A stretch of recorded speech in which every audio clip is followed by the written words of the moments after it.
Okay. I've touched on this in different parts of the series. Excuse me.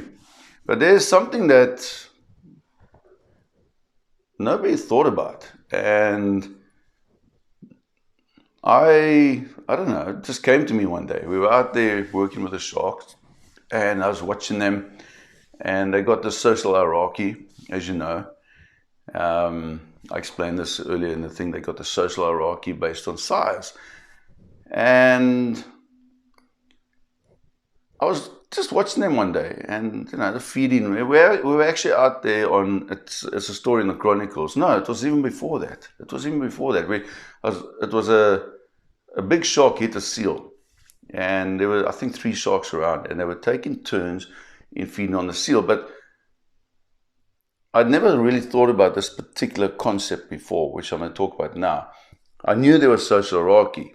We had discovered this, but I suddenly came up with this thought and this realization that they have self-awareness. Great white sharks have self-awareness. And this was a whole new way of looking at the animals. And I remember going into my boss, Len Compagno's office, and I sat down, and we called him Gummy Bear, but I sat down and I said, Len, how does one great white shark know that it's larger or smaller than another one? And now Len was a top A grade scientist, the best taxonomist in the world. And he looked at me, and I could see, ding, hello, never thought about this before. And I said to him, they must have self-awareness. And we sat there discussing it for quite a while, and he wasn't comfortable with the concept of self-awareness. So then we started exploring other possibilities. And Len came up with a theory that perhaps one of the theories we came up with, but the strongest one he came up with was perhaps they recognize each other's markings.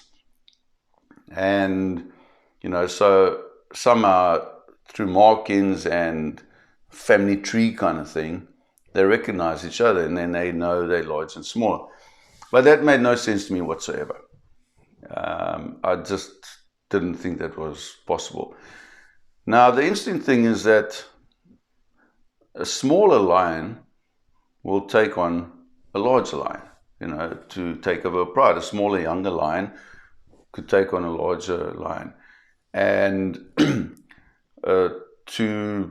antelope can spar, to get dominance, 2 male antelope, whatever they may be, or even zebra that they fight. Kangaroos even fight, to take dominance, even seals. And they can be, a smaller one can take on a larger one. But great white sharks don't do that. Firstly, because they don't have they don't have a pride, like lions have a pride. So sharks don't have a school of sharks or a pod of sharks that they dominate, female sharks kind of thing. So that's one of the reasons they don't have to do that. But a smaller great white shark knows that it's smaller than a larger great white shark, and a larger great white shark knows that it's larger than that great white shark, even if the size difference isn't that great. There's not a big disparity in their size difference. I mean, a 4-meter great white shark knows that it's larger than a 3.7-meter great white shark, for instance. So I came up with a theory that they have self-awareness, and I stick to it.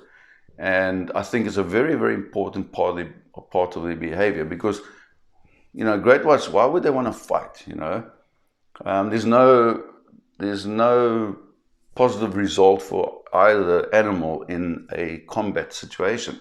They can inflict danger. I mean, not danger. They can inflict injury so viciously and violently and so quickly that they know that that would just be stupidity, for want of a better term, on the part of each animal. And that is why they have this avoidance behavior, where they avoid touching each other. They got strong personal spacing, as I've explained before.